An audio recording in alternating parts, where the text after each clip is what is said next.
അത് നിങ്ങൾ വെയിലിനോട് പറയും. അജ്ഞാതമായ ചില മോർഫറ്റോസിൻസ് കാരണം അയാളിപ്പോൾ എങ്ങനെയൊക്കെ മാറുമെന്ന് പറയാൻ കഴിയില്ല. അയാൾ ഒരു കൊച്ചുകുട്ടിയെ പോലെ ശാന്തരാവുകയാണ്.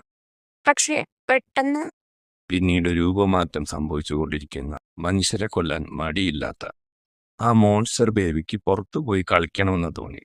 അയാളിൽ വലിയ വയലൻസ് ഒക്കെ ഉണ്ടാവാം. പക്ഷെ അയാളിൽ വലിയ സ്നേഹവും കരുണയും ജിജ്ഞാസയും ഒക്കെ ഉണ്ട്. അയാൾക്ക് അത്ഭുതങ്ങൾ തോന്നാറുണ്ട്. പക്ഷേ ഇപ്പോൾ അയാൾ ഭയന്നിരിക്കുകയാണ്.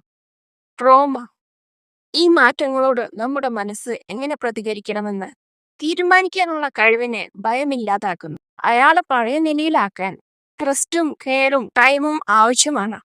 നമുക്കിപ്പോൾ ഇല്ലാത്ത ഒരേ ഒരു കാര്യം ആ ടൈം തന്നെയാണ്. ഡോക്ടർ സില്ലർ, നിങ്ങൾ പോലീസിനെ വിളിച്ചോ? ഞാനിവിടെ പുതിയതായിരിക്കും ബാറ്റ്മാൻ. പക്ഷെ ഞാനൊരു ഇഡിയറ്റ് അല്ല. ഞാൻ ആദ്യം വിളിച്ചത് നിങ്ങളെയാണ്. പോലീസ് വരുമ്പോൾ അവരൊന്ന് പിടിച്ചു നിർത്തണം. ഞാൻ കണ്ടെത്തുന്നതിന് മുമ്പ് കോക്കിനെ അവർ കണ്ടാൽ അവർ അയാളെ വെടിവെച്ച് കൊല്ലും. അതുവരെ നിങ്ങളുടെ ഈ പേഷ്യന്റിനെ കണ്ടെത്താൻ ഞാൻ പരമാവധി ശ്രമിക്കാം.